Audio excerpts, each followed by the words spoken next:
The age-old question you'll never get tired of hearing. Do the lyrics in music actually matter? This isn't exactly a simple yes-no answer, as lyrics can and do. Yet in the case of the 7 bands we're about to meet, the lyrics don't seem to matter that much at all. Is it all in our heads, or do lyrics make or break an artist no matter what?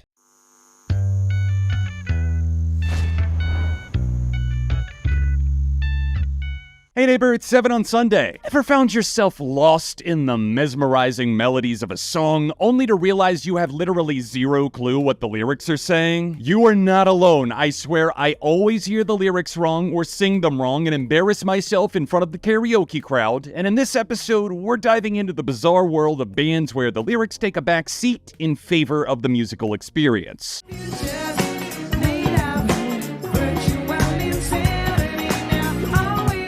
I'm finally talking about Jamiroquai. It has been a long time coming, so let's dive in hat first. Jamiroquai is almost more of a feeling than a band, an ever-evolving sonic highway ready to funk you up without the hassle of having to overthink what's being said. Not trying to insult JK's lyrics as nonsensical rubbish. I mean, they definitely are sometimes, but the man is the definition of a writer that knows how to get a point across without overplaying his hand. Heavy metal band System of a Down are in a similar boat to Jamiroquai. Both use outlandish, wonky extremes to highlight the insanity of our planet and the fact that none of our elected leaders care to do much, if anything, about it. Jay's writing carves out a lane for itself, where it can be appreciated or dissected separately, but in the comfort of its own home, funky, acidic jazz pop oozes from the speaker as the more domineering half of the equation takes the cake. I love how Jamiroquai jam with such a vibrant ebb and flow, like soak up the sun, but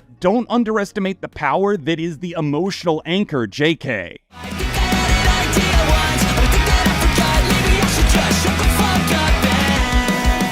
Okay, neck deep being here is a symptom of a much larger sickness that, for lack of a better term, we'll just call pop punk. The genre attracts a certain type of person, and those fans are often predisposed to enjoy generic anthems about breakups, road trips, and mental health, with the deepest level of enjoyment often coming from the music. The Welsh band Neck Deep balances this marriage really well for a pop-punk band. They bounded onto the Warped Tour scene in the early 10s, hitting the big time with their incredibly good 2015 album Life's Not Out to Get You. Would I call it exceptionally well written? Not lyrically, no, but composing an entire song is so much more than that. Grinding power chords and sick riffs, choppy, exhilarating drummage, gnarly bass chops, it's all of this with the lyrics and some catchy-ass production that makes Neck Deep pop off. Quality lyrics can be tough to come by for aging pop-punk groups, and while Neck Deep definitely have some serious stinkers, they've done a solid job at blending the inherent silliness of using words like normie in their songs with the roaring hooks of yesteryear.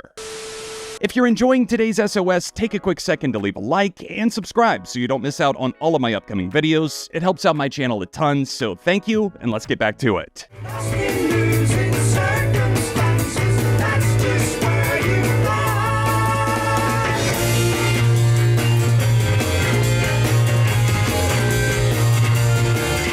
John Anderson served as the longtime frontman of Yes, an English band rightfully credited with pioneering the progressive rock movement that exploded in the 1970s. Prog bands often get a bad rap for their lyrics, and they can be very over the top, but I don't necessarily equate unintelligible writing to something being inherently bad. Yes are definitely known for being eccentric, and Anderson even went as far as admitting his lyrics are nonsensical, choosing words because of how they sounded rather than what they meant. These words are complemented by the face-melting keyboards of the legendary Rick Wakeman, Chris Squire's pulsating bass, intricate shredding from Steve Howe, and just a whole barrage of oddities that feel familiar and fun. This is a fantastic place to land as a fan, because it leaves us room to assign our own meanings without having to think too hard and decode what John is singing. I think most people listen to Yes for the breathtaking instrumental work first and foremost. Anything else is just a cherry on top of a massive ice cream sundae.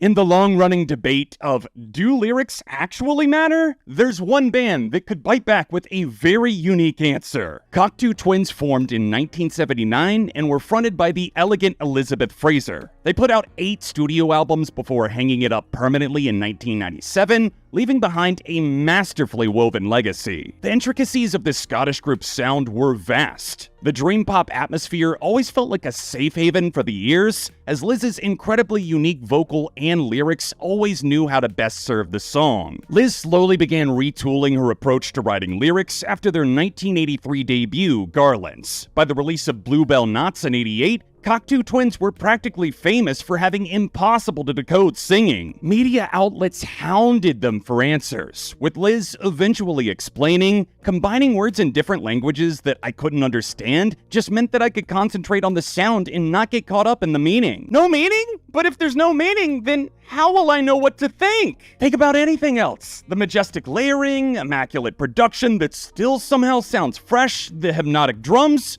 Or maybe just do what everyone else has done, at least at some point, and focus on the secondary imaginary language Elizabeth made up. It's incredibly badass to witness her bend to the will of the music with such effortless grace, constantly molding her voice at different angles while the band takes you to heaven or Las Vegas.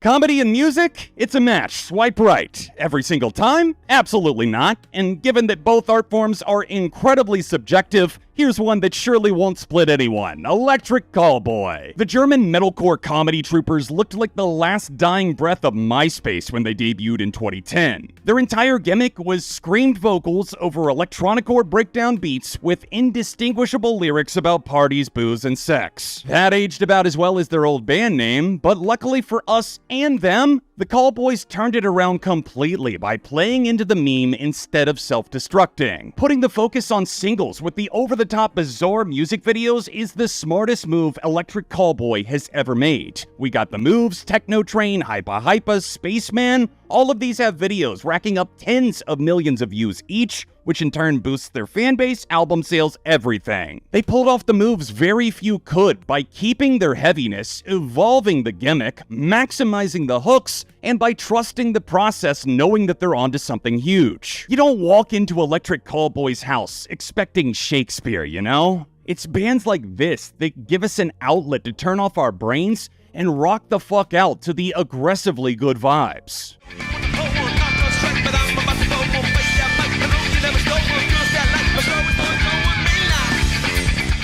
Anthony Kiedis is often unfairly picked apart over his perceived lack of musical skill. Or basically, people think his off-the-wall, batshit crazy ramblings have no inherent value to his band, and he needs to start making sense. Kiedis went the way of the Talking Heads instead, choosing words based on their flow, sound, and value to the overall composition of a song. The Chili Peppers expanded from red-hot 80s to a more mellow cool by the late 90s. This was trial by fire for Kiedis, who used albums like By the Way and Californication to get a bit more methodical about his approach to writing. Sobriety also factored in as the frontman's brain returned to planet Earth just for it to be airmailed back to the space station. The Red Hot Chili Peppers work so efficiently and successfully because of the power of equality. Anthony Kiedis is merely a vessel for sound expression, and sometimes weird mouth noises too.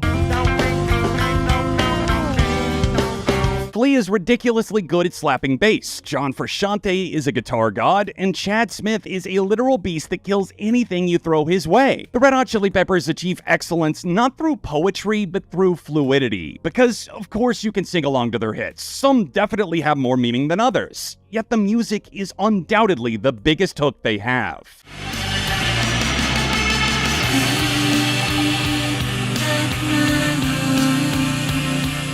The evasive crown jewel of lyric thievery tops out at number 1. That's right, my Bloody Valentine, because you never provide official lyrics to your songs, we the people demand that you keep doing it the way you do it. Fuck them, we don't even need them. MBV are widely regarded as one of the greatest bands of their time, if not all time, without the added benefit of relatable lyrics. Mixing ethereal haze with shoegazing proved to be very effective at creating unique textures for them to experiment on like an open canvas. Glide guitar distortion with an inherent sense of beauty became MBV's trademark sound, and while the lyrics were sometimes made available for certain songs, they were intentionally left vague. MBV have made their stance on bullshit interpretation of their lyrics very clear. People always feel the need to assign meaning to everything, like I'm the chosen one, I'm the one that understands. But some things just simply don't need to be picked apart. That's not to say there's anything wrong with finding value in what you can hear, because there's plenty of audible passages.